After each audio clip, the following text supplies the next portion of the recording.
Hi friends, welcome back విద్యా form. మీ ఫామ్లోని కోళ్ళు నీళ్ళుగా పారుతూ కొద్ది రోజులుగా చనిపోతుంటే ఈ మెడిసిన్ వేసుకుంటే పూర్తిగా రికవరీ అవుతాయి.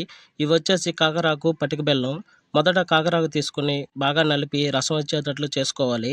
అలా చేసుకున్న తర్వాత ఆ కాకర ముద్దని పటిక బెల్లంలో కలుపుకొని, అలా కలుపుకున్న ఆ కాకర ముద్దను మీ కోళ్ళైతే రెట్టవేసి పారుతున్నాయో వాటికి ఒకటో రోజు నుంచి 4 రోజుల వరకు ఉదయం పూట వేసుకుంటే మీ ఫామ్లో కోళ్ళు ఆరోగ్యంగా ఉంటాయి. ఫుల్ వీడియో కావాలంటే ఛానల్ నేమ్ కింద లింక్ ఇచ్చాను, వెళ్ళి చూసేయండి. అలాగే వీడియో నచ్చితే మా ఛానల్ లైక్ చేయండి. తప్పకుండా మా ఛానల్ సబ్స్క్రైబ్ చేసుకోండి.